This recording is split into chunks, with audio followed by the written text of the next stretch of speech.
Hello student, जो next topic है वो है अब वर्किंग ऑफ इलेक्ट्रोकेमिकल सेल। तो इसके लिए टू वीकर कंसीडर करते हैं। दोनों वीकर में सेम मोलर कंसंट्रेशन का इलेक्ट्रोलाइट फिल कर देते हैं, ठीक है।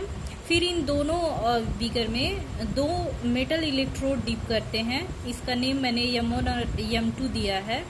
इन दोनों इलेक्ट्रोड को एक कंडक्टिंग वायर से वोल्टामीटर और एमीटर के थ्रू कनेक्ट करते हैं, ठीक है।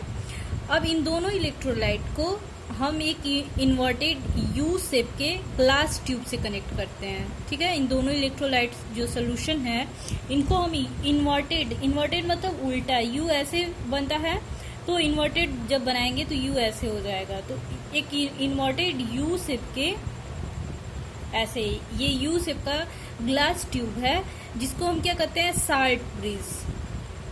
इससे हम इलेक्ट्रोलाइटिक सोल्यूशन को क्या करते हैं, कनेक्ट करते हैं। अब यहाँ पे जो ग्लास ट्यूब है इसमें हम कोई इलेक्ट्रोलाइट फिल करते हैं। ये इलेक्ट्रोलाइट KNO3 या K2SO4 या NH4Cl कुछ भी हो सकता है। ऐसे इनर्ट इलेक्ट्रोलाइट को इसमें क्या किया जाता है, फिल किया जाता है।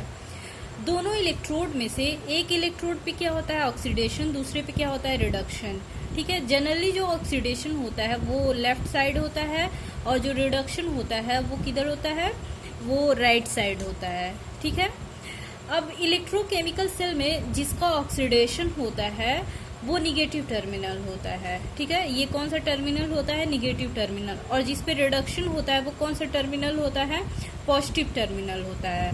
मतलब जो ऑक्सीडेशन होता है वो निगेटिव टर्मिनल होता है और निगेटिव टर्मिनल वाले को इलेक्ट्रोकेमिकल सेल में क्या कहते हैं, एनोड, ठीक है।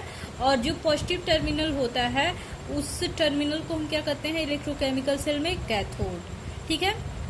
अभी इसका ट्रिक भी मैं बताऊं या अभी बता दे रही हूं कि अगर हम ये माने कि जो लेफ्ट साइड है उस पे ऑक्सीडेशन हो रहा है तो इसका याद करने का मतलब लर्न करने का ट्रिक क्या है, loan, left oxidation, anode, negative terminal, ठीक है। और इसी तरह से इस साइड में क्या हो जाएगा, RRCP। R मतलब क्या होगा, right, reduction, cathode, positive terminal, ठीक है। ये लर्न करने का तरीका है।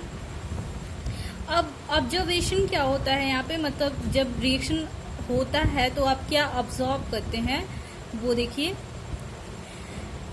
जैसे ही यहाँ पे की को हम इंसर्ट करते हैं या स्विच ऑन करते हैं, वोल्टामीटर में डिफ्लेक्शन होता है, ठीक है। और ये डिफ्लेक्शन किस साइड से होता है, लेफ्ट साइड की तरफ होता है। लेफ्ट साइड डिफ्लेक्शन होने का मतलब क्या है कि करंट कहाँ से कहाँ फ्लो कर रहा है, M2 से M1 की तरफ फ्लो कर रहा है, ठीक है। जैसे ही हम यहाँ पे की को क्या करते हैं, इंसर्ट करते हैं, तो वोल्टामीटर में डिफ्लेक्शन होता है और ये डिफ्लेक्शन किधर की तरफ होता है, लेफ्ट साइड की तरफ होता है। और ये लेफ्ट साइड डिफ्लेक्शन का मतलब क्या शो करता है कि करंट कहाँ से कहाँ फ्लो कर रहा है, M2 से M1 की तरफ फ्लो कर रहा है, ठीक है।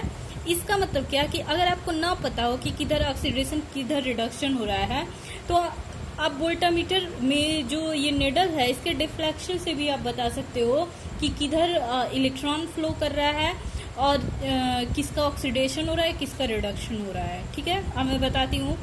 यहाँ पे आपको पता है कि ऑक्सीडेशन इसका हो रहा है तो इलेक्ट्रॉन किधर से मूव करता है, इलेक्ट्रॉन का जो मूवमेंट है यहाँ पे वो किधर से किधर की तरफ है, M1 से M2 की तरफ, ठीक है।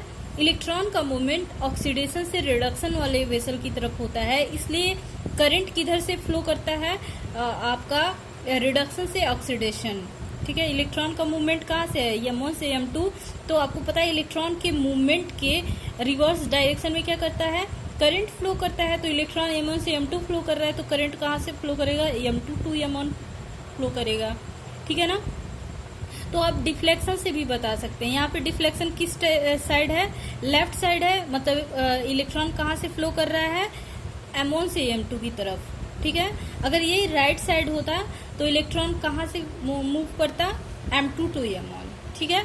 और आप अगर डिफ्लेक्शन से भी बता सकते हैं, डिफ्लेक्शन लेफ्ट साइड हो रहा है मतलब जिस साइड होगा उसका क्या होगा, ऑक्सीडेशन, और या इसका उसका अपोजिट वाले का क्या होगा, रिडक्शन, ठीक है। आगे अब क्या बता सकते हैं कि यहाँ पे एक इलेक्ट्रोड क्या करता है। पहला ऑब्जर्वेशन तो ये है और इसको मैंने एक्सप्लेन भी किया। दूसरा ऑब्जर्वेशन कि एक इलेक्ट्रोड जो होता है वो इलेक्ट्रॉन को क्या वो वेट को क्या करता है। एक जो इलेक्ट्रोड होता है वो वेट को क्या करता है, लूज करता है। और जो वेट लूज करता है उसका क्या होता है, ऑक्सीडेशन। ठीक है। और दूसरा जो इलेक्ट्रोड है वो वेट को क्या करता है, गेन करता है। और जो वेट गेन करता है ना उसका क्या होता है, रिडक्शन। ठीक है, ये दूसरा ऑब्जर्वेशन है। तीसरा ऑब्जर्वेशन ये है कि इन दोनों वेसल को क्या कहते हैं, जिसमें एक में ऑक्सीडेशन हो रहा है दूसरे में रिडक्शन हो रहा है, तो इन दोनों को हम हाफ सेल कहते हैं। ठीक है, इसको भी हाफ सेल कहा जाता है, इसको भी हाफ सेल कहा जाता है। तो यहाँ पे इस वाले वेसल में क्या हो रहा है, ऑक्सीडेशन होता है। तो इस वेसल को हम क्या कहते हैं, मतलब फर्स्ट वाले वेसल को क्या कहते हैं, ऑक्सीडेशन हाफ सेल। ठीक है, और दूसरे वाले वेसल को क्या कहते हैं, रिडक्शन हाफ सेल। ठीक है, एक वेसल को क्या कहा जाता है, ऑक्सीडेशन हाफ सेल, और दूसरे वाले वेसल को क्या कहा जाता है, रिडक्शन हाफ सेल। ठीक है, अब चौथा ऑब्जर्वेशन ये है कि कुछ टाइम के बाद, ठीक है, कुछ टाइम के बाद ये जो डिफ्लेक्शन है वोल्टामीटर का वो स्टॉप हो जाता है। अब जब डिफ्लेक्शन स्टॉप हो जाता है इसका मतलब क्या है, ये क्या इंडिकेट करता है कि ये इंडिकेट करता है कि रिएक्शन क्या हो गया है, स्टॉप हो गया है। और रिएक्शन स्टॉप हो गया है, ठीक है, डिफ्लेक्शन क्या हो जाता है कुछ टाइम के बाद, वोल्टामीटर का डिफ्लेक्शन जो होता है कुछ टाइम के बाद स्टॉप हो जाता है। ये क्या इंडिकेट करता है, ये इंडिकेट करता है कि केमिकल रिएक्शन क्या हो गया है, स्टॉप हो गया है। ठीक है, अगर केमिकल रिएक्शन स्टॉप हो गया है मतलब इलेक्ट्रॉन का जो मूवमेंट है वो भी क्या हो गया है, स्टॉप हो गया है। अगर इलेक्ट्रॉन का मूवमेंट स्टॉप हो गया इसलिए करंट कोई फ्लो नहीं करता है, करंट फ्लो नहीं करता है। ठीक है, करंट फ्लो नहीं करेगा, अगर फ्लो नहीं करेगा करंट तो इसीलिए वोल्टामीटर में कोई डिफ्लेक्शन नहीं होता है। ठीक है, और नेक्स्ट जो टर्म है उसको हम नेक्स्ट वीडियो में देखते हैं। Thank you.